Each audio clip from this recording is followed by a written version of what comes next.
मुरैना में एक घर में ब्लास्ट हुआ है। 2 महिलाओं की मौत हो गई है, 5 लोग घायल बताए जा रहे हैं। ब्लास्ट के बाद 2 मंजिला मकान ढह गया।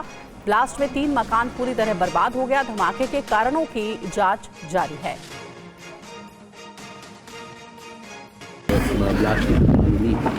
जिसमें दो घर पूरी तरह से क्षतिग्रस्त हो गए और अभी 4-5 घायल हैं जिनको अस्पताल में भर्ती कराया गया है। 2 डेथ्स हैं जिनकी पुष्टि हुई है, 2 महिलाएं हैं जिनकी मृत्यु हुई है मलबे में दबने के कारण।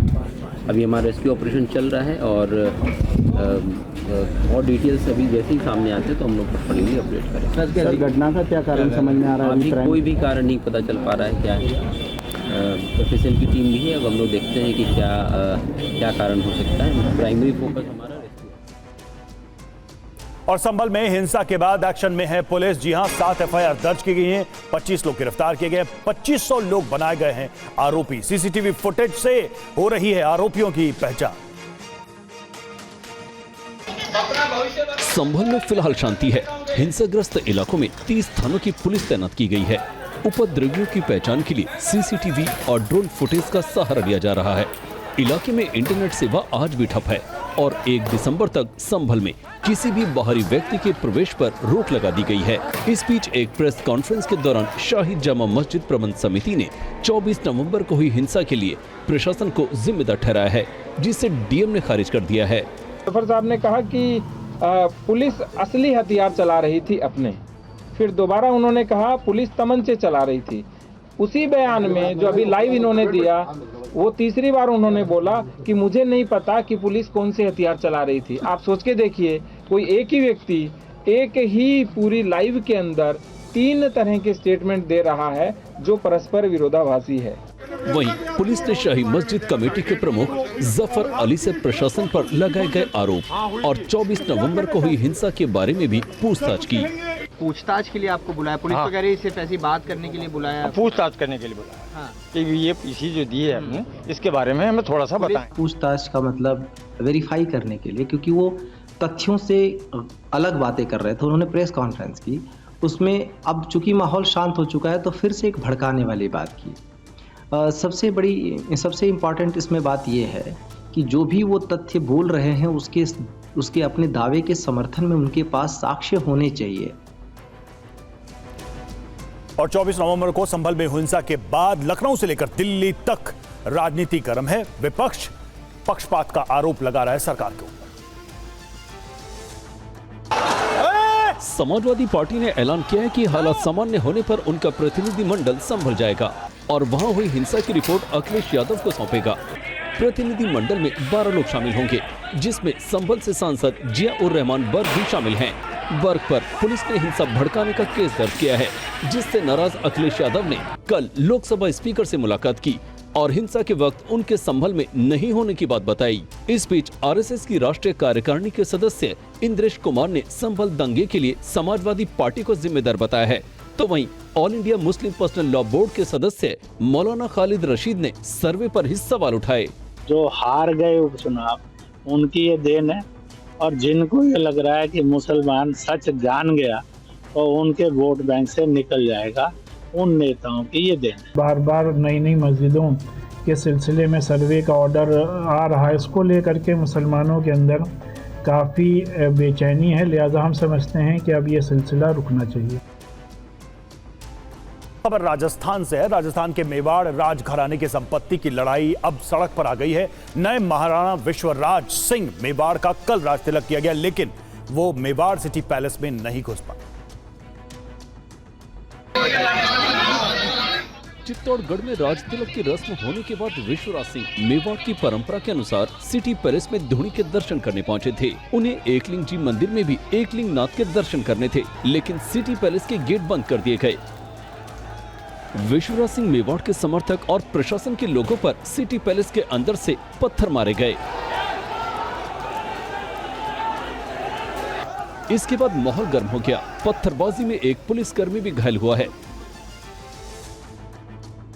और खबर महाराष्ट्र की। महाराष्ट्र के सीएम एकनाथ शिंदे आज राज्यपाल को इस्तीफा सौंपेंगे, लेकिन महायुति की बंपर जीत के 3 दिन बाद भी राज्य के नए सीएम के नाम पर सस्पेंस बरकरार है।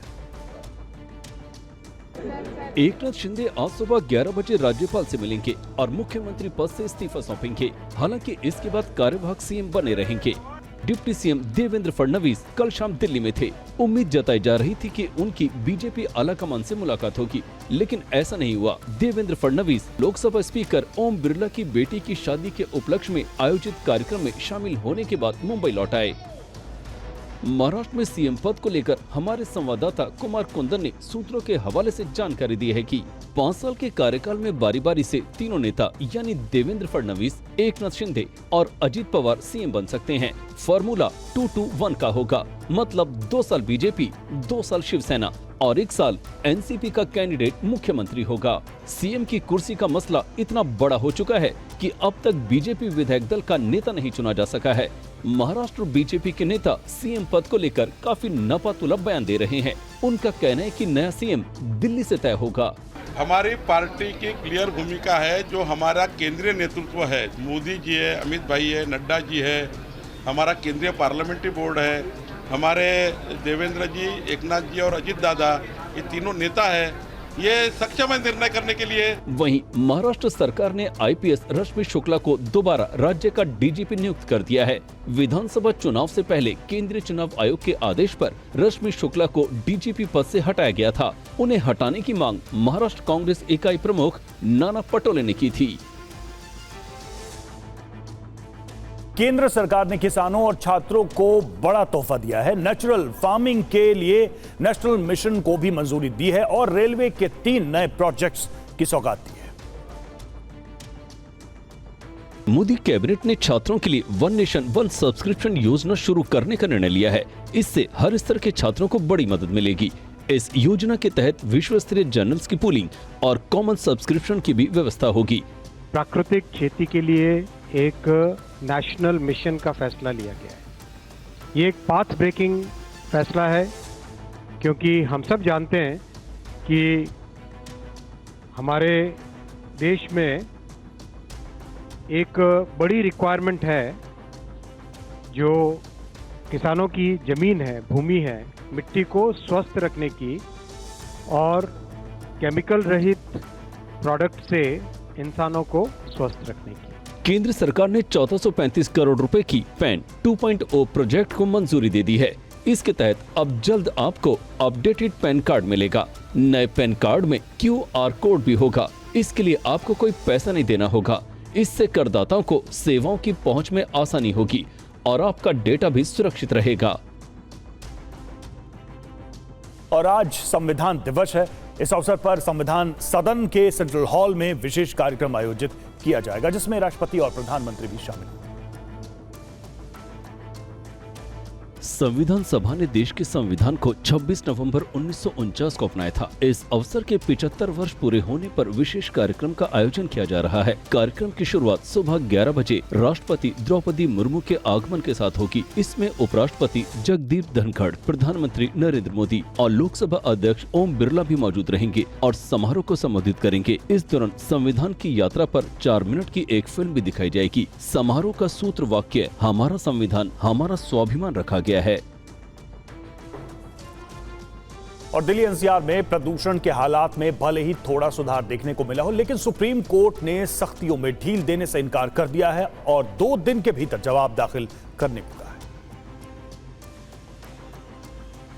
सुप्रीम कोर्ट ने कल सुनवाई के दौरान दिल्ली में लागू किए गए ग्रेड 4 के नियमों में ढील देने से इनकार कर दिया है, लेकिन दिल्ली एनसीआर में स्कूल खोलने को लेकर नियमों में कुछ ढील दी गई है। सुप्रीम कोर्ट ने स्कूलों को ऑनलाइन और ऑफलाइन दोनों मोड में चलाने का निर्देश दिया। कोर्ट ने वायु गुणवत्ता प्रबंधन आयोग को निर्देश दिया कि वो ये विचार करे कि बड़ी संख्या में छात्र जो स्कूल नहीं जा पा रहे हैं, मिड डे मील का लाभ नहीं उठा पा रहे हैं, ऑनलाइन कक्षाओं में हिस्सा नहीं ले पा रहे हैं और जो एयर प्यूरिफायर तक पहुँच नहीं बना पा रहे हैं, उनके लिए क्या किया जा सकता है। कोर्ट ने ये आदेश तब दिया जब एक याचिका पर सुनवाई के दौरान ये मामला सामने आया कि दिल्ली में कई बच्चे सख्तियों के कारण स्कूल नहीं जा पा रहे हैं, जिससे उनका शैक्षिक और सामाजिक जीवन प्रभावित हो रहा है। अब कोर्ट के आदेश के मुताबिक 12वीं तक के स्कूल और कॉलेज ऑनलाइन और ऑफलाइन दोनों मोड में चल पाएंगे। दिल्ली एनसीआर में राज्य सरकारें ये तय करेंगी कि स्कूलों में 12वीं कक्षा तक की सभी कक्षाएं हाइब्रिड मोड में संचालित की जाएं, यानी फिजिकल और ऑनलाइन मोड में।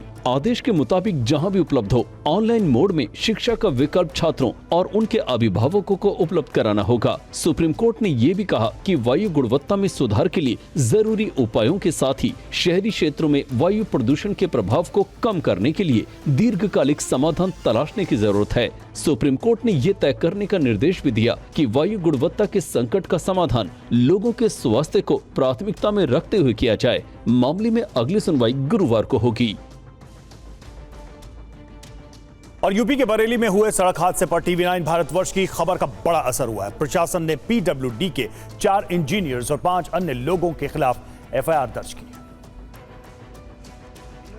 बरेली में टूटे पुल के चलते हुए सड़क हादसे में कार सवार 3 युवकों की मौत हो गई थी। टीवी9 भारतवर्ष ने इस खबर को प्रमुखता से दिखाया था। हमारे संवाददाता मनवीर सिंह ने ग्राउंड जीरो से हादसे की पूरी रिपोर्ट दिखाई थी और प्रशासन की लापरवाही को उजागर किया था। अब इस मामले में पीडब्ल्यूडी के 4 अभियंताओं, सहायक अभियंता मोहम्मद आरिफ, सहायक अभियंता अभिषेक कुमार, अवर अभियंता अजय गंगवार और अवर अभियंता महाराज सिंह और 5 अन्य लोगों के खिलाफ केस दर्ज कराया गया है। प्रशासन की ओर से तहसीलदार छविराम ने एफआईआर दर्ज कराई है, जिसमें अधिकारियों की लापरवाही, जानबूझकर बैरिकेड और रिफ्लेक्टर बोर्ड नहीं लगाने का आरोप है। दरअसल विजिबिलिटी कम होने के कारण दिल्ली से फर्रुखाबाद जा रहे 3 युवकों ने गूगल मैप्स की मदद ली। बरेली में गूगल मैप्स ने जो रास्ता दिखाया उसके बीच पुल टूटा हुआ था और सुरक्षा के कोई चिन्ह नहीं लगाए गए थे। दावा है कि प्रशासन की ओर से इस टूटे हुए पुल को बंद नहीं किया गया था और न ही गूगल मैप्स ने पुल के टूटे होने का कोई संकेत दिया। कोहरे से विजिबिलिटी कम होने के कारण तीनों युवकों को टूटे हुए पुल का पता ही नहीं चला और उनकी कार नीचे रामगंगा नदी में गिर गई। इधर इंडियन कोस्ट गार्ड ने ड्रग्स की अब तक की सबसे बड़ी खेप बरामद की है, जिसकी कीमत 25,000 करोड़ से भी ज्यादा बताई जा रही है। दिखाते हैं आपको इससे जुड़ी रिपोर्ट। अंडमान और निकोबार द्वीप समूह के पास बंगाल की खाड़ी में इसी नाव में 55 किलो ड्रग्स जब्त की गई है। भारतीय तटरक्षक बल की ओर से ये ड्रग्स की अब तक की सबसे बड़ी बरामदगी है। इसकी अंतर्राष्ट्रीय बाजार में कीमत 25,000 करोड़ बताई जा रही है। इस ड्रग्स को लगभग 3,000 पैकेट में पैक किया गया था। हर पैकेट में 2 किलो ड्रग्स थे। ड्रग्स तस्करी के आरोप में म्यांमार के 6 नागरिकों को गिरफ्तार किया गया है। माना जा रहा है कि ड्रग्स भारत और पड़ोसी देशों में भेजी जानी थी। और अब खबर बांग्लादेश से, जहां सरकार के दमन से अल्पसंख्यक हिंदू समुदाय गुस्से में है और सड़क पर उतर आया है। बांग्लादेश की सड़कों पर उतरा ये हिंदू समुदाय गुस्से में है। ये लोग चटगांव इस्कॉन पुंडरीक धाम के अध्यक्ष चिन्मय कृष्णन दास की गिरफ्तारी से नाराज हैं। बांग्लादेश की स्थानीय मीडिया के मुताबिक चिन्मय प्रभु को एक रैली में बांग्लादेश के राष्ट्रीय ध्वज का अपमान करने के आरोप में गिरफ्तार किया गया है। उन्होंने इस रैली को अक्टूबर में संबोधित किया था और उनके खिलाफ राजद्रोह का केस दर्ज किया था। इस्कॉन मंदिर की तरफ से बताया गया कि चिन्मय प्रभु को कथित तौर पर ढाका पुलिस की जासूसी शाखा के अधिकारियों ने ढाका हवाई अड्डे से गिरफ्तार किया। चिन्मय प्रभु शेख हसीना की सरकार के पतन के बाद हिंदुओं पर हो रहे अत्याचार को लेकर अपनी आवाज उठाते रहे हैं। शुक्रवार को ही उन्होंने रंगपुर में एक विशाल विरोध रैली को भी संबोधित किया था। बांग्लादेश में छात्र आंदोलन के कारण शेख हसीना सरकार के पतन के बाद से वहां रहने वाले अल्पसंख्यक हिंदू निशाने पर हैं। छात्र आंदोलन के दौरान हिंदुओं और उनके धार्मिक स्थलों को निशाना बनाया गया था। बांग्लादेश के खुलना मेहरपुर स्थित इस्कॉन मंदिर को भी निशाना बनाया था। इस हमले को लेकर चिन्मय प्रभु ने हिंदू मंदिरों की सुरक्षा पर गहरी चिंता जताई थी। चिन्मय की गिरफ्तारी के बाद बांग्लादेश में भारी विरोध प्रदर्शन हो रहा है। यूनुस सरकार ने इस प्रदर्शन को कुचलने के लिए सेना और सशस्त्र बलों को तैनात किया है, लेकिन लोग बड़ी संख्या में सड़कों पर उतर आए हैं। और अगली खबर पड़ोसी मुल्क पाकिस्तान से है, जहां जेल में बंद इमरान खान की रिहाई के लिए सबसे बड़ा आंदोलन शुरू हो चुका है। पाकिस्तान में चारों दिशाओं से लाखों लोग इस्लामाबाद की तरफ कूच कर रहे हैं। पाकिस्तान में इतना बड़ा जनसैलाब राजधानी की ओर बढ़ रहा है, जिसने शहबाज शरीफ के दफ्तर तक हड़कंप मचा दिया है। वो इमरान समर्थकों के दमन पर उतर आई है। इमरान खान ने 13 नवंबर को ऐलान किया था कि अब करो या मरो का वक्त आ गया है। उन्होंने अपने समर्थकों से 24 नवंबर से पाकिस्तानी हुकूमत के खिलाफ सबसे बड़े प्रदर्शन की अपील की थी, जिसके बाद इमरान के लाखों समर्थक इस्लामाबाद की तरफ बढ़ रहे हैं और इस प्रदर्शन को कुचलने के लिए शहबाज की पुलिस ने अपनी पूरी ताकत झोंक दी है। पाकिस्तान से जो तस्वीरें आ रही हैं, उसने शहबाज के पूरे सिस्टम को हिला दिया है। शहबाज ने इस्लामाबाद में हर किसी की एंट्री को बैन कर दिया है। 4000 से ज्यादा जवान सिर्फ इस्लामाबाद बॉर्डर पर ही तैनात किए गए हैं और शहबाज की पुलिस इमरान के समर्थकों पर गोलियां बरसा रही है। इसके अलावा इमरान के समर्थकों पर आंसू गैस का भी इस्तेमाल किया जा रहा है। और अब वक्त हो गया लोकल टू ग्लोबल खबरों का। शुरुआत करते हैं संभल में ताजा हालात की खबरों से। पुलिस की कड़ी सुरक्षा के बीच संभल में हालात सामान्य। आज माता प्रसाद पांडे की अगुवाई में संभल जाएगा एसपी का 12 सदस्यीय प्रतिनिधिमंडल। संभल हिंसा में सपा सांसद बर्क और पार्टी विधायक के बेटे पर एफआईआर, कुल 7 मुकदमे में 25 लोग गिरफ्तार।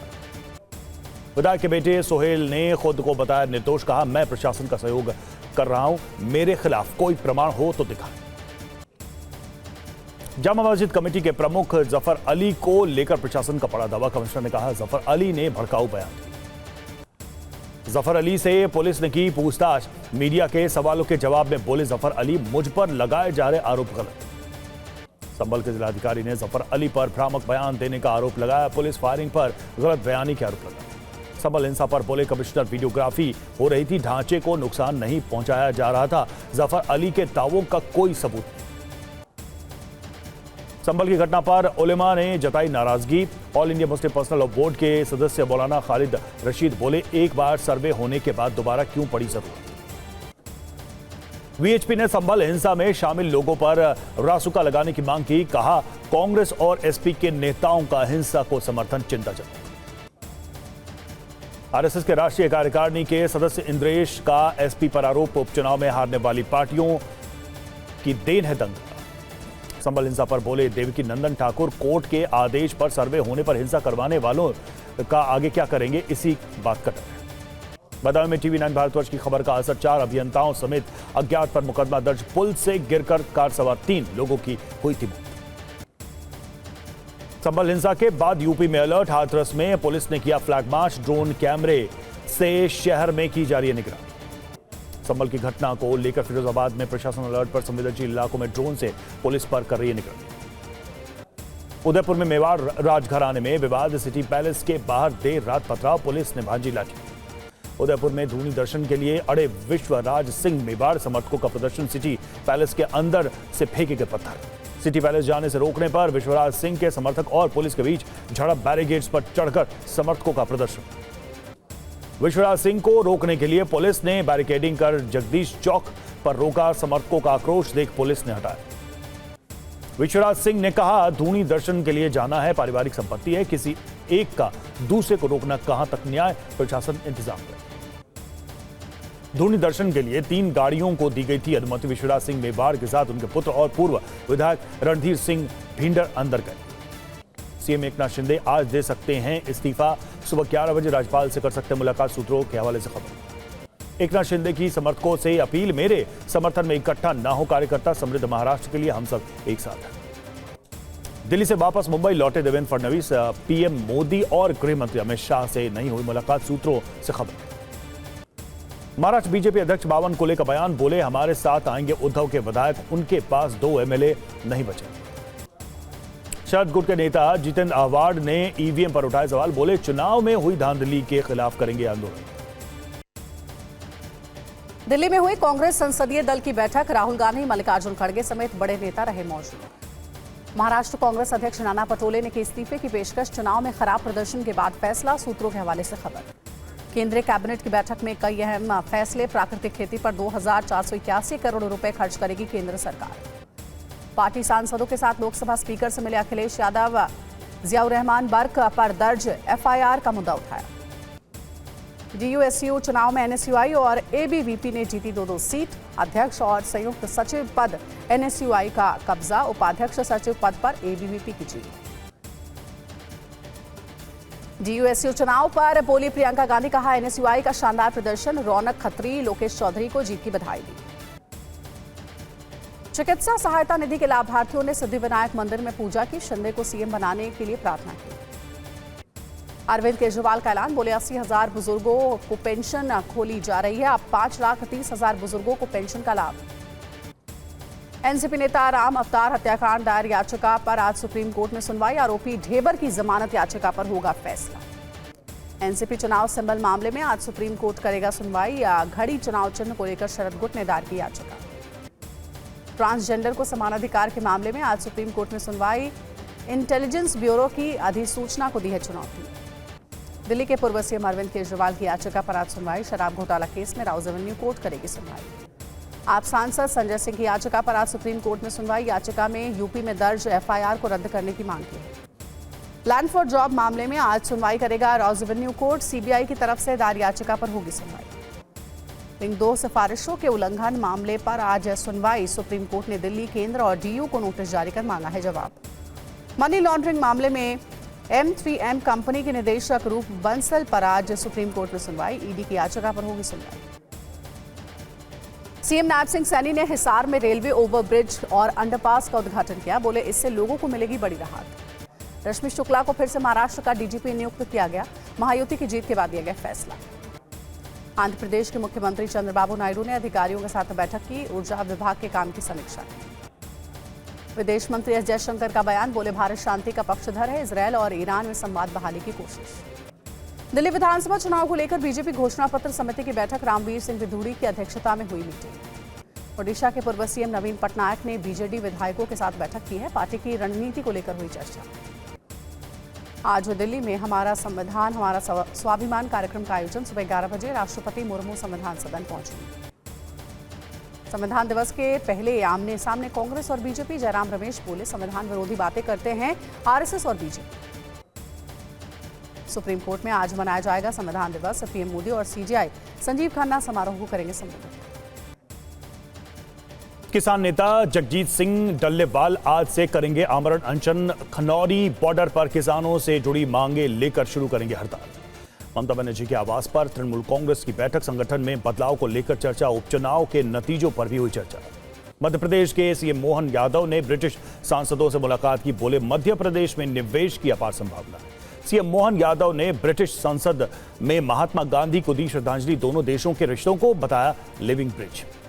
टीएमसी सांसद कल्याण बनर्जी की विपक्षी दलों को सलाह। बोले बीजेपी हटाना है तो इंडिया गठबंधन ममता बनर्जी को बनाए विकल्प। तमिलनाडु के मदुरई में एआईएडीएमके की बैठक में हंगामा। कार्यकर्ताओं के 2 गुटों में हाथापाई। पार्टी नेताओं ने कराया शांत। एलजेपी सांसद अरुण भारती का बयान। कहा झारखंड में हमारा स्ट्राइक रेट 100%। बिहार विधानसभा चुनाव के लिए हम तैयार। सीएम भजन लाल शर्मा ने स्कूल शिक्षा विभाग की समीक्षा बैठक की। अधिकारियों को योजना लागू करने के दिए निर्देश। दिल्ली पहुंचे राजस्थान के मुख्यमंत्री भजन लाल शर्मा। बीजेपी के बड़े नेताओं से कर सकते हैं मुलाकात। केंद्रीय मंत्री धर्मेंद्र प्रधान ने टीचर ऐप किया लॉन्च। बोले इसे शिक्षा क्रांति लाने के लिए किया गया है डिजाइन। पंजाब सरकार का गन्ना किसानों को तोहफा। गन्ने का मूल्य 10 रुपए बढ़ाकर 401 रुपए प्रति क्विंटल किया गया। जालंधर में बीजेपी की राज्य स्तरीय बैठक। तरुण चुग बोले किसानों को दिल्ली के बजाय पंजाब के मंत्रियों को घेरना चाहिए। गोरखपुर से बीजेपी सांसद रवि किशन का कांग्रेस पर तंज। कहा कांग्रेस जिससे जुड़ती है उसे ही ले डूबती है। राजस्थान के पूर्व सीएम अशोक गहलोत के ओएसडी को कोर्ट से राहत। फोन टैपिंग मामले में लोकेश शर्मा को मिली जमानत। ओडिशा विधानसभा अध्यक्ष सुरमा बाड़ी ने अंतर्राष्ट्रीय व्यापार मेले का किया दौरा। केंद्रीय मंत्री संजय सेठ रहे मौजूद। ईवीएम विवाद पर हिमाचल प्रदेश कांग्रेस अध्यक्ष प्रतिभा सिंह का बयान। बोली ईवीएम पर सवाल उठाने वालों के लिए ठोस सबूत होने चाहिए। इंदौर में यूरेशियन ग्रुप की बैठक। 25 देशों के प्रतिनिधि हुए शामिल। कैलाश विजयवर्गीय बोले साइबर क्राइम देश के लिए चुनौती। केंद्रीय मंत्री शिवराज सिंह ने नई चेतना अभियान का शुभारंभ किया। बोले मिशन से लैंगिक हिंसा कम करने में मिलेगी मदद। केंद्रीय मंत्री गिरिराज सिंह ने जीआई एंड बियॉन्ड समिट का उद्घाटन किया। हस्तशिल्प कला को वैश्विक मंच में किया गया प्रदर्शन। अंबाला डिपो में भिवानी से पुरानी बसें भेजने पर बवाल। रोडवेज कर्मचारियों ने की हड़ताल। प्रशासन के खिलाफ नारेबाजी। इस्लामाबाद में इमरान समर्थकों का हिंसक प्रदर्शन। झड़प में 20 घायल। पाकिस्तान के गृह मंत्री मोहसिन नकवी ने दी चेतावनी। बड़ा कदम उठाने पर मजबूर न करे प्रदर्शनकारी। इस्लामाबाद में प्रदर्शनकारियों के बीच पहुंची बुशरा बीवी। प्रदर्शन में इमरान खान की बहन अलीमा खान भी हुई शामिल। पीटीआई कार्यकर्ताओं को रोकने के लिए पुलिस ने आंसू गैस के गोले छोड़े। कंटेनर्स के घेरे को तोड़कर इस्लामाबाद के गेट पर पहुंचे समर्थक। पीटीआई विरोध रैली पर बोले गुलाम अब्बास हुकूमत से अवाम के लिए कुछ नहीं किया। महंगाई बढ़ती जाती है। बांग्लादेश के चटगांव में इस्कॉन नेता की गिरफ्तारी के बाद प्रदर्शन शुरू। अल्पसंख्यक हिंदुओं ने सड़क जाम कर रिहाई की मांग की। बांग्लादेश में इस्कॉन नेता को पुलिस ने किया गिरफ्तार। ढाका से चटगांव जा रहे थे चिन्मय कृष्ण दास ब्रह्मचारी। इस्कॉन का भारत से बांग्लादेश में तत्काल कदम उठाने का आग्रह। कहा, दुनिया में कहीं भी इस्कॉन का आतंकवाद से कोई लेना देना नहीं है। बीजेपी नेता अग्निमित्रा पॉल का बड़ा बयान। बांग्लादेश में हिंदू पर होगा अत्याचार तो चुप नहीं बैठेंगे। बांग्लादेश में जो हो रहा है वो जल्द बंगाल में भी दिखेगा। ईरान के सुप्रीम लीडर खामनेई ने IRGC की बासिज फोर्स को क्या संबोधित। कहा, नेतन्याहू को मिले मौत की सजा। नए ऑपरेशन की तैयारी कर रही ईरानी सेना। मिसाइल बेस में बड़ी हलचल। रिपोर्ट के मुताबिक रेडी टू अटैक मोड में मिसाइल। हिजबुल्लाह का इजरायली नौसेना पर बड़ा हमला। हाइफा नेवल बेस पर बमबारी की। रॉकेट हमले से दहला इसराइल। हिजबुल्लाह ने इसराइल के दक्षिणी शहर पर किया हमला। IDF के सैन्य वाहन को बनाया निशाना। हमास लड़ाकों के हमले का वीडियो आया सामने। अल-कुद्स ब्रिगेड ने IDF पर की बमबारी। इसराइल के हाइफा शहर पर मिसाइल से हमला। रिहायशी इलाके की इमारतों को पहुंचा नुकसान। हिजबुल्लाह के छिपे लड़ाकों पर हमले कर रहे इजरायली फोर्स। IDF ने लड़ाकों के एक गुट को हवाई हमले में निशाना बनाया। गाजा के जबालिया कैंप की इमारत पर इजरायली की बमबारी। हवाई हमले में तबाह हो गया हमास का ठिकाना। रूस का कुर्स्क में यूक्रेनी सेना पर हमला। धमाके के साथ सैन्य वाहन को किया तबाह। यूक्रेन के ओडेसा में रूस ने इस्कंदर मिसाइल से हमला किया। हमले में 40 इमारतें तबाह, 19 लोग घायल। 2 दिसंबर को चीन की यात्रा पर जाएंगे नेपाल के PM ओली। कहा, किसी ऋण समझौते पर नहीं किए जाएंगे हस्ताक्षर। मणिपुर के 9 जिलों में और 2 दिन के लिए मोबाइल और इंटरनेट सेवाओं पर बढ़ी रोक। अब 27 नवंबर तक निलंबित रहेंगी सेवाएं। मणिपुर हिंसा के विरोध में लोगों का इम्फाल में मोमबत्ती जलाकर प्रदर्शन। महिलाओं और बच्चों की सुरक्षा की मांग की। केंद्र ने उल्फा पर 5 साल के लिए बढ़ाया प्रतिबंध। भारत की संप्रभुता और अखंडता के लिए बताया खतरा। भावनगर में प्रशासन ने हटाया अतिक्रमण। तहसीलदार मनोज जानी बोले, पिछले 30 सालों से है सरकारी जमीन पर अतिक्रमण। अंडमान समुद्र में भारतीय तटरक्षक बल की बड़ी कार्रवाई। म्यांमार की मछली पकड़ने वाली नाव से 5.5 टन ड्रग्स बरामद। दिल्ली NCR में स्कूल खोलने को लेकर बड़ा फैसला। अब ऑनलाइन और ऑफलाइन दोनों मोड में चल पाएंगे स्कूल। श्री रामलला की प्राण प्रतिष्ठा की वर्षगांठ की तिथि तय। पौष शुक्ल द्वादशी यानी 11 जनवरी को मनेगी पहली वर्षगांठ। धीरेन्द्र शास्त्री की सनातन हिंदू पदयात्रा यूपी की झांसी पहुंची। पदयात्रा में शामिल हुए बॉलीवुड एक्टर संजय दत्त। मेरठ में दूल्हा बना सुपरमैन। गले में पड़ी नोटों की माला से नोट खींचकर चोर भागा तो चलती गाड़ी पर लटककर चोर को पकड़ा। IPL में 13 साल के बल्लेबाज वैभव सूर्यवंशी ने रचा इतिहास। राजस्थान रॉयल्स में मेगा नीलामी में 1 करोड़ 10 लाख में खरीदा। वीडियो ब्रेकिंग की शुरुआत करते हैं रूस से आई भीषण आग की तस्वीरों के साथ। पहली वीडियो ब्रेकिंग आपके सामने दक्षिण मॉस्को से। दक्षिण मॉस्को में भीषण आग लगने से मचा हड़कंप। हेलीकॉप्टर की मदद से बुझाई गई आग। आग पर हेलीकॉप्टर के जरिए पानी की बौछार की गई। दमकल विभाग ने हेलीकॉप्टर से बचाव और राहत अभियान चलाया।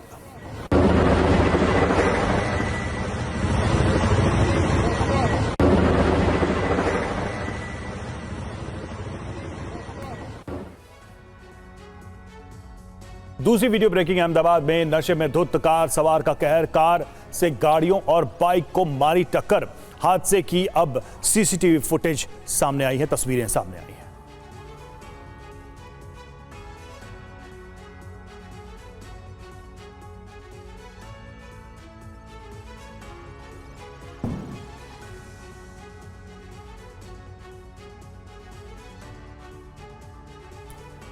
तीसरी वीडियो ब्रेकिंग कर्नाटका में हादसे का दिल दहला देने वाला वीडियो वायरल हुआ है। कार बैक करते वक्त सड़क पर ट्रक से हुई टक्कर। भीषण हादसे में कार बुरी तरह से डैमेज।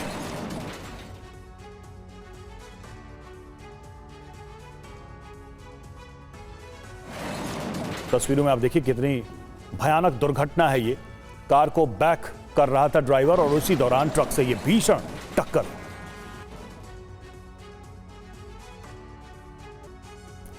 चौथी वीडियो ब्रेकिंग 18 पहियों वाला भारी भरकम ट्रक सड़क पर पलटा। संतुलन बिगड़ने की वजह से हुआ हादसा। फिलीपींस की पासिंग सिटी में हुआ सड़क हादसा।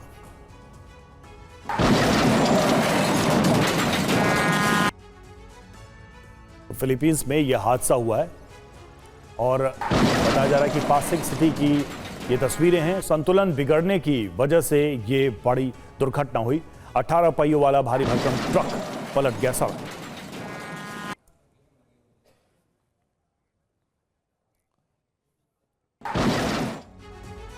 पांचवी वीडियो ब्रेकिंग इक्वेडोर में किडनैपिंग की CCTV तस्वीरें वायरल हुई हैं। यूरोपीय देश इक्वेडोर में गैस स्टेशन के पास से महिला का अपहरण और बच्चे के सामने महिला का अपहरण किया गया। 3 कार सवार बदमाशों ने किडनैप किया।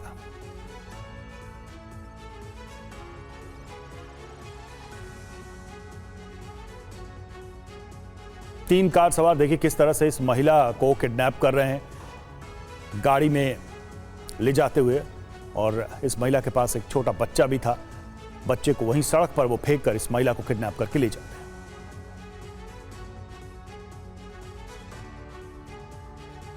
और अगली वीडियो ब्रेकिंग है मेरठ से, जहां दूल्हे के गले में पड़ी नोटों की माला को नोट खींचकर चोर भाग रहा था। ये वीडियो आप देखिए, दूल्हे ने बहादुरी दिखाते हुए चोर को पकड़ लिया।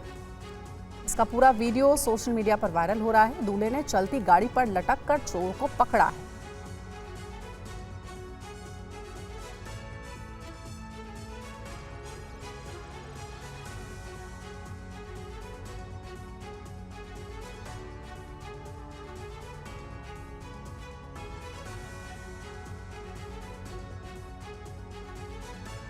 इधर सर्बियाई संसद में जमकर हाथापाई हुई है। विपक्ष और सत्तारूढ़ गठबंधन में मारपीट हो गई। सर्बियाई संसद में सांसदों के साथ हुई धक्का मुक्की।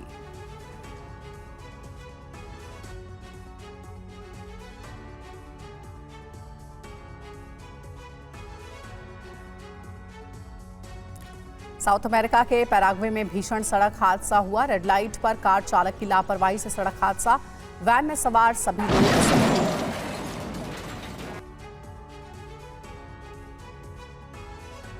साउथ अमेरिका के से वीडियो सामने आए हैं। रेड लाइट पर कैसे कार चालक की लापरवाही से एक बड़ा सड़क हादसा सामने आ गया। पैराग्वे में भीषण सड़क हादसा हुआ है। वैन में सवार सभी लोग जख्मी बताए जा रहे हैं।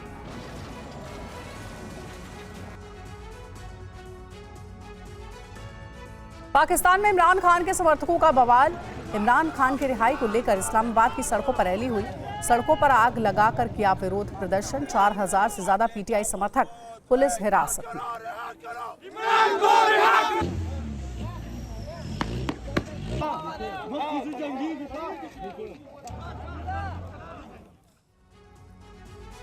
ग्यारहवीं वीडियो ब्रेकिंग। स्पेन में ग्लोबल वॉर के खिलाफ बड़ा प्रदर्शन। मैड्रिड की सड़कों पर उतरे हजारों लोग। इजरायल, रूस, यूक्रेन जंग के खिलाफ लोगों का प्रदर्शन।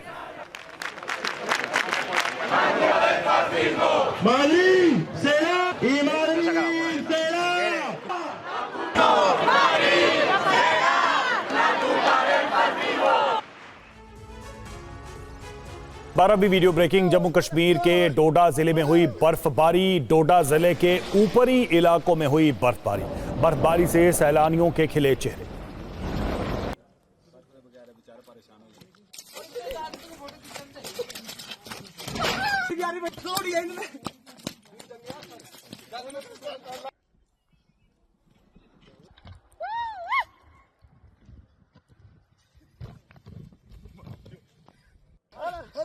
तस्वीरें जम्मू कश्मीर के डोडा की, जहां पर बर्फबारी के बाद यहां पर आए पर्यटकों के चेहरे खिल गए और वो देखिए बर्फ के साथ खेलते नजर आ रहे हैं।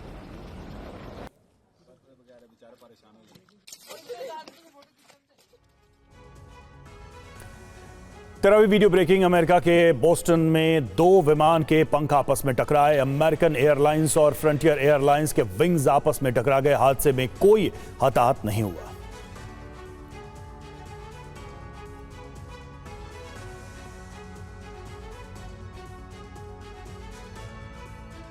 चौदहवीं वीडियो ब्रेकिंग। टेक्सास में फाइटर जेट हुआ दुर्घटनाग्रस्त। F-35B विमान का बिगड़ा संतुलन। पायलट ने फाइटर से इजेक्ट होकर अपनी जान बचाई।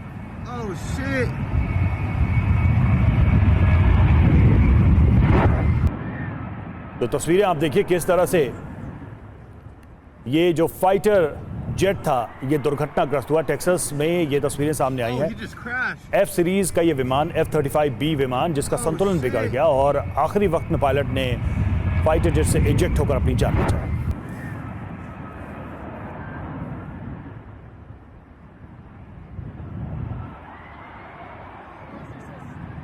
Oh, he just crashed. Oh shit.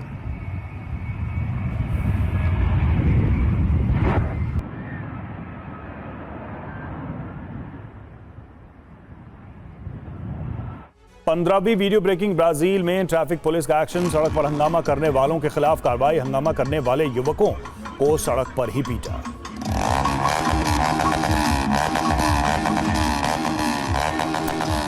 Brazil से तस्वीरें सामने आई हैं। ट्रैफिक पुलिस ने यहां कार्रवाई की है। सड़क पर जो लोग हंगामा कर रहे थे उनके खिलाफ ये कार्रवाई और सड़क पर ही युवकों की पिटाई।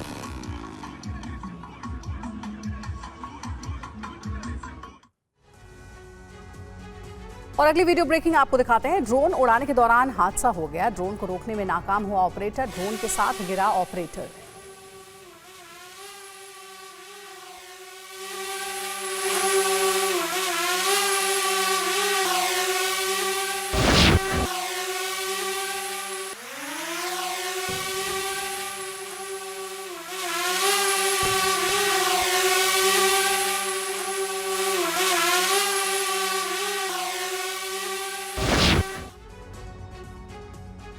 और अगली वीडियो ब्रेकिंग देखिए। बेरूत में इजरायल का बड़ा एयर अटैक हुआ है।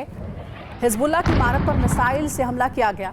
हिजबुल्लाह के कमांड सेंटर को तबाह किया गया। हमले से पहले इजरायल ने दी थी जगह खाली करने की वार्निंग।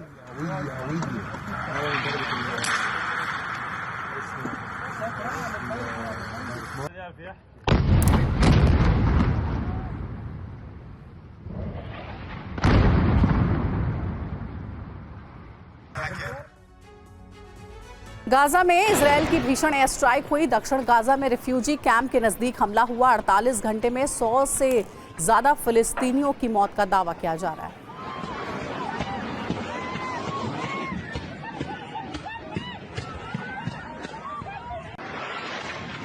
ये वीडियो आपको दिखा रहे हैं। गाजा में रिफ्यूजी कैंप के ठीक पास ये हमला हुआ है। जोरदार धमाका हुआ। 48 घंटे में 100 से ज्यादा फिलिस्तीनियों की मौत हो गई है। रूसी एमएलआरएस का विध्वंसक हमला। यूक्रेन के आर्टिलरी ब्रिगेड पर हमला। ग्रैड एमएलआरएस हमले में तबाह यूक्रेनी आर्टिलरी। रूसी पोजीशन पर आर्टिलरी से हमले का था प्लान।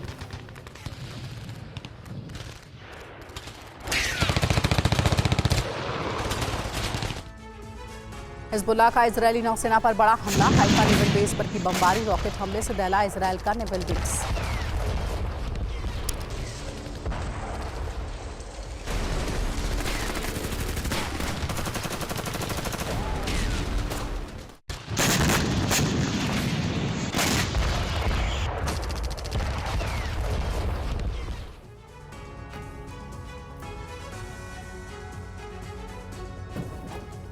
आईडीएफ का हिजबुल्लाह के छिपे लड़ाकों पर प्रहार। चुन चुनकर कर रही इजरायली फोर्स हमले। लड़ाकों के गुट को हवाई हमले में निशाना बनाया गया।